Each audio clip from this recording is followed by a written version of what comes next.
I'm a huge believer in investing in myself to acquire high value skills. This year, I spent more than $20,000 on courses and coaching, and next year I intend to spend even more. I mean, some of it, if I actually really look back, I was like, wow, why did I spend $10,000 on that? And some of it changed my life and our business.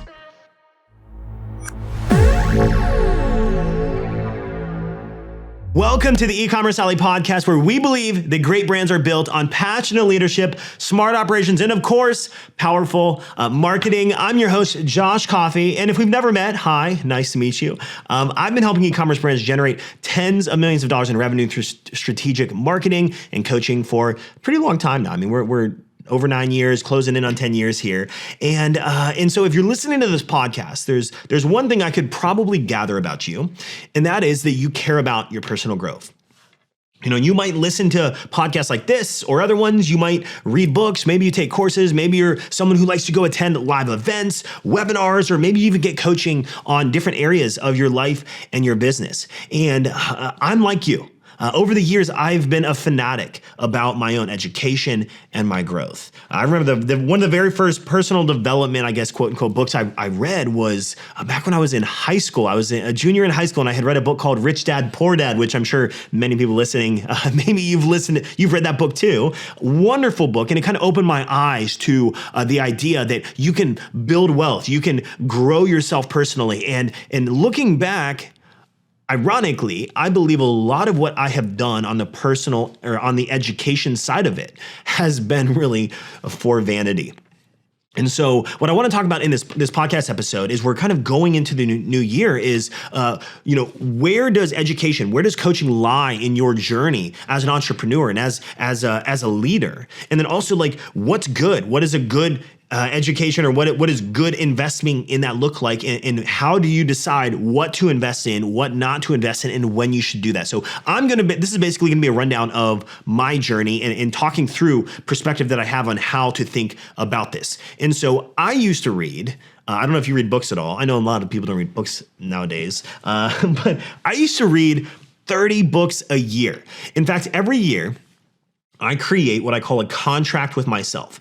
And for the first 7 years of my entrepreneurial journey, I had a number of books as something I committed to doing. And every year I create my top 3 personal priorities and my top 3 business priorities.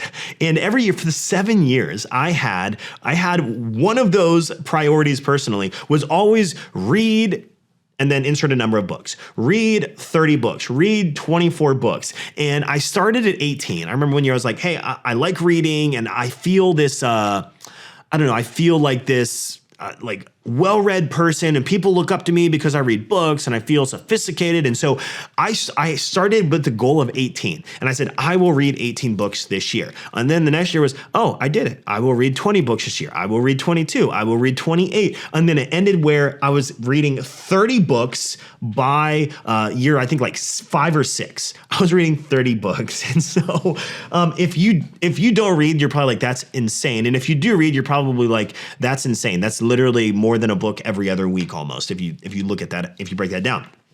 So I actually went into my Evernote, and I would keep track of this. And I went into my Evernote, and I'm looking right now at 2018, and I have a list of 28 books that I read that year. From High Performance Habits to Retire Rich, Retire Young, Cold Calling Techniques, Scrum, Product Launch Formula, Profit First, Never Split the Difference, How Successful People Grow, How Successful People Think, Story Brand, 4-Hour Body. I could go on and on and on. And some of these are really good, actually. Be Our Guest, wonderful book. And the funny thing is, I'm looking at this and I'm seeing, I just wanted to kind of refresh my mind before I hopped on this podcast to record it. And I read Profit First twice in the same year. I mean, 12 months, same book. 2 of those 28 books were the same book. And, it makes me wonder, what would have happened if I read it, studied it, applied it. Well, for starters, I feel like I would have saved, first of all, 6 hours of reading that book again for the second time. I would have saved at least 6 hours, but I probably would have made more progress by being very intentional and very focused. If I actually kind of fast forward now, this year I'm probably 2 books I read. I think I read maybe 2 or 3 books. And so I used to have this, I found significance in my education. And while education is value, I don't want to discount that. The book Profit First has changed my life. I've read it 4 or 5 times over the last 5 years or whatever. I will sometimes read like once a year. I didn't read it this year though. And I don't want to discount the value of some of these things. And I've gifted it to that book in particular to dozens of entrepreneurs because it has changed my life. But the funny thing is, if I look back, I can tell you that a majority of what I learned, or even of those 100+ books over the last 8 or 9 years, whatever that is that I've read, that 100+ books that I've read, I couldn't even really tell you a majority of what I learned or what most of those titles are. Actually, I forgot majority of all these titles until I pulled this up from 2018. Like I forgot about so many of these books. And so I say that because a lot of times education can be for education's sake. And we pride ourselves when we find this level of significance in what we're reading. And so we find this level of significance to a certain type of education or a certain thing. And like, hey, I'm a reader, right? I'm a reader. And then you say readers are leaders. And then you base a lot of your philosophies to back up the things that you do. And so as I kind of look back, I view it as I did so much stuff for vanity. And now I do things for impact. And there are a series of things that I go through and thought processes to say, hey, how will that impact my life? And what are the questions I should ask before I go do something? Because if I look back, there are some things that really stuck, and those things have helped me make millions of dollars. And there are some things that I can't tell you because they didn't stick.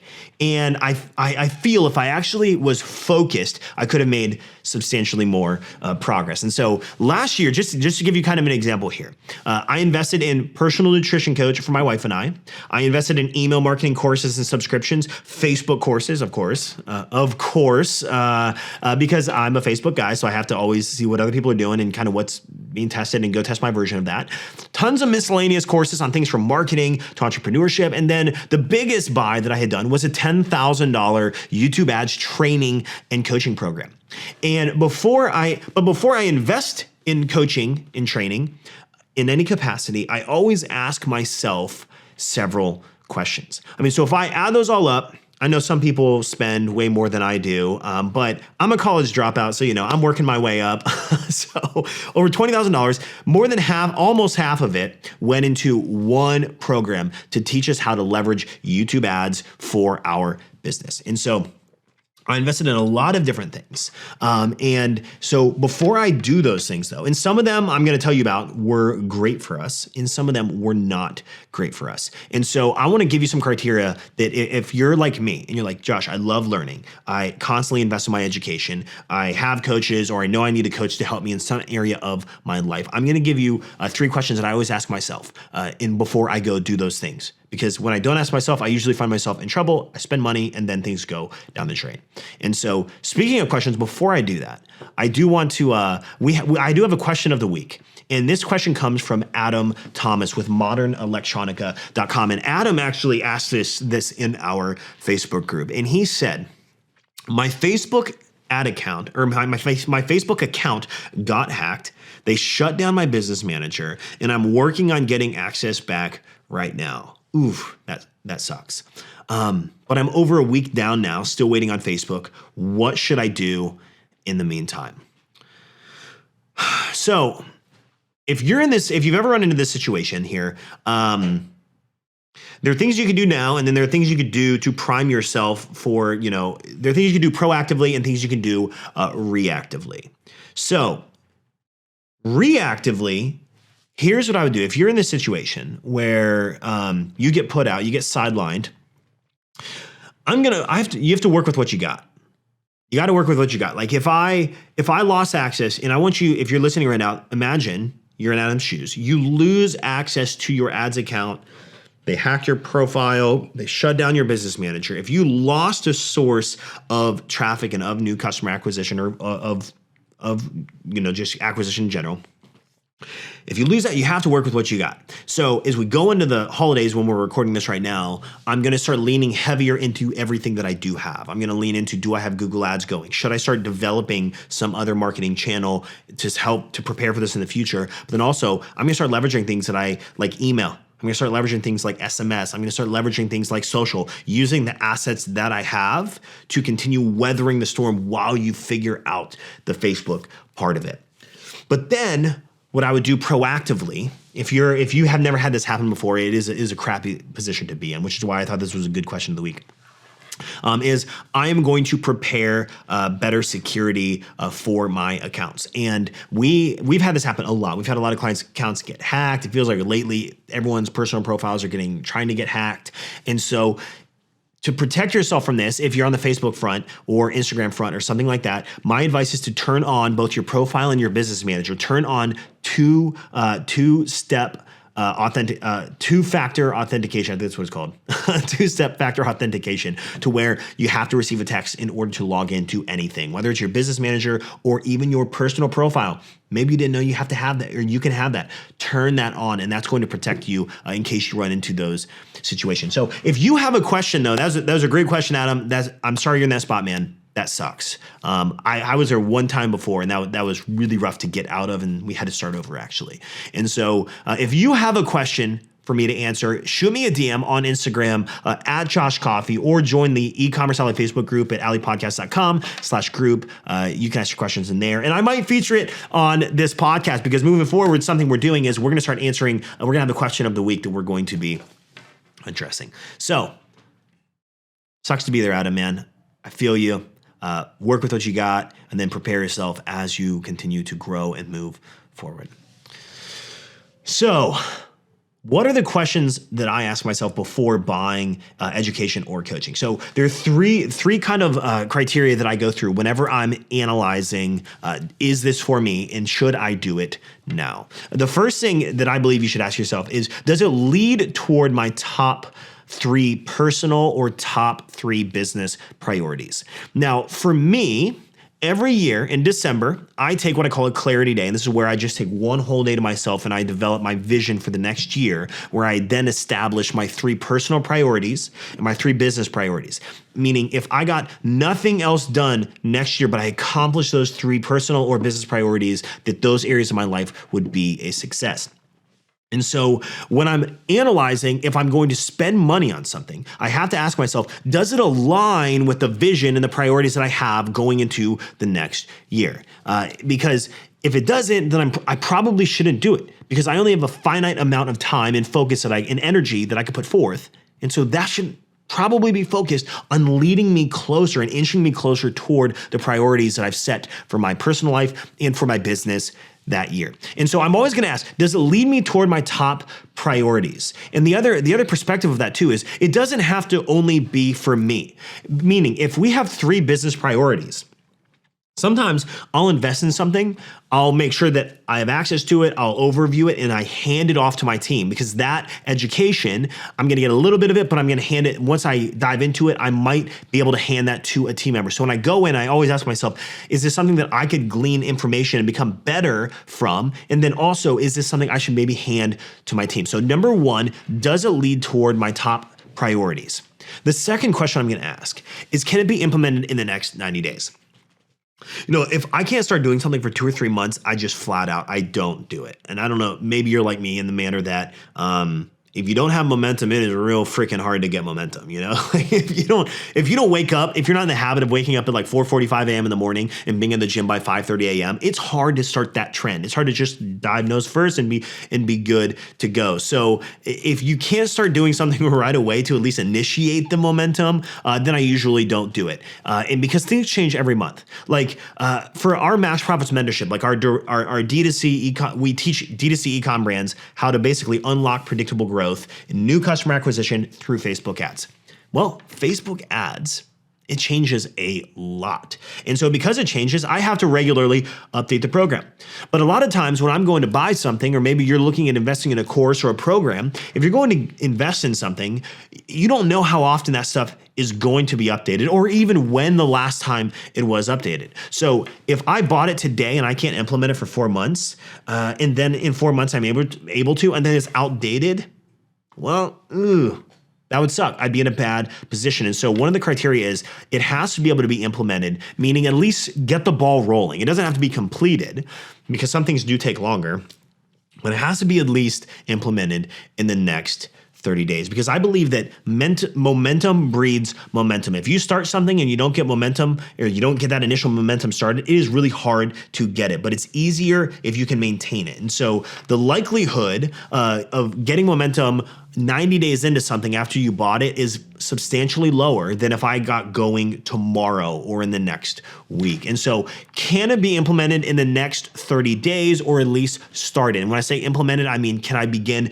actually going through it and investing the time in whatever that is? Like, I would not hire a nutrition coach and say, okay, I'm probably not going to check in. I'll probably start it in a month and I'm going to join it today. Well, I might as well just join it in a month.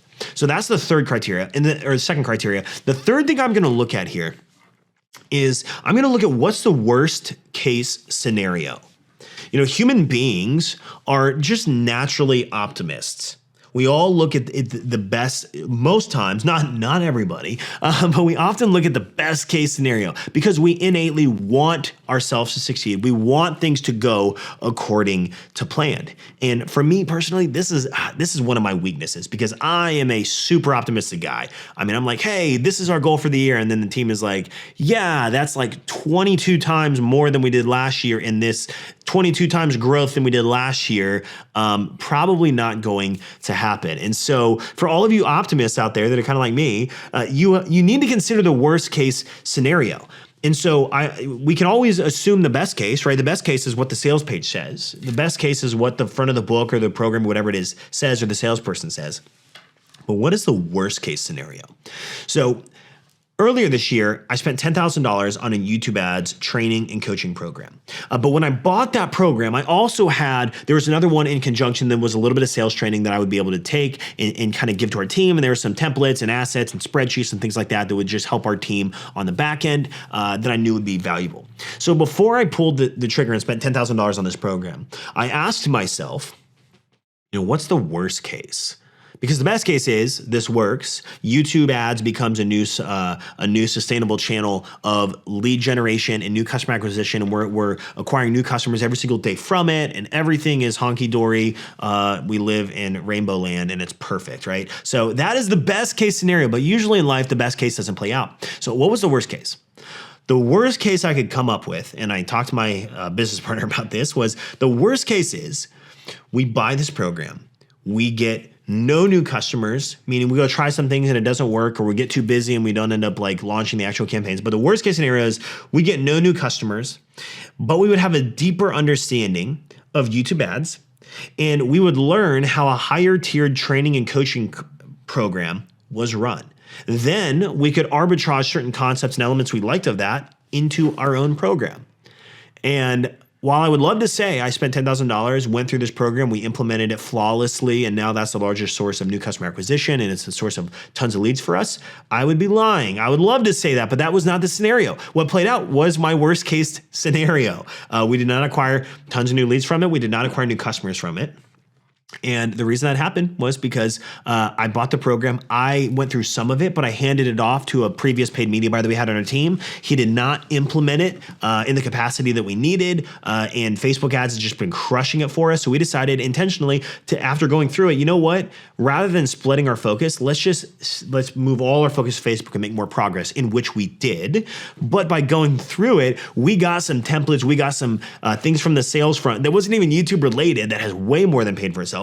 And I was able to glean some information in process on how this higher tiered training and coaching program was run. And we have taken some of the concepts that I learned from that, and we have implemented it into our Max Profits mentorship training and coaching program, and it has improved it. And so the worst case scenario played out. Maybe you're listening, you're like, to spend $10,000 on a program to just get that from a Josh isn't worth it. And, again, that's the optimist in me looking at that, but that was really the worst case scenario. We're out $10,000, yes, but from what we took, I could tell you we've ROI'd that. We've returned that investment pretty substantially from what we've been able to implement from what we pulled from that. And doesn't mean when YouTube ads doesn't work, doesn't mean I'm not going to use it in the future. What it means is we have decided intentionally, temporarily this year to shift our focus, but take what we did learn with us. And so these are three criteria that I ask before buying education or investing in coaching. So this year we have grown a lot. And I do believe a lot of it has come down to the fact that we've invested in our team and we invested in us in terms of education and in terms of coaching. I'm in the best physical and health state that I've ever been in my life. I have had a coach for 6 months of the year on me, on the accountability side, making sure that I have what I need, helping in recovery when there are injuries and helping me through those, that if I did not have that, I would probably be about 20.6 pounds heavier than I am now and in way less worse physical shape than I am. And so there's so much value in it, but I believe that education for education's sake is a waste of money, is a waste of time, and it's just vanity. But education for intentional implementation can return 100-fold what you've invested. Keywords there are intentional implementation. You have to be intentional and you have to actually implement it. And so I figured I would share this as we go into the new year. I hope you look to learn and you hope to grow yourself and your business. And a lot of times the best route to grow is by treading the waters of someone else's tread, by having someone else who has been there, done that, made those mistakes, saving you from tens of thousands or even more in mistakes, in guiding you to the destination you want to go much faster. Investing in yourself is so critical. Investing in improving your skills is so critical, yet I do believe you need to question those three things. Does it lead me toward my top priorities? Can it be implemented in the next 30 days? And what is the worst case scenario? You, my friend, have been listening to the E-Commerce Alley podcast produced by Dylan Counts. If you want to join our free community of e-commerce leaders and marketers, as well as get exclusive access to weekly live training that we do live training every single Thursday. We have tons of resources, templates, documents that you can use for your e-commerce business. Join the E-Commerce Alley Facebook group. It's completely free. Go to alleypodcast.com/group. And on behalf of my entire team, thank you for being our listener, and I will see you in the next episode.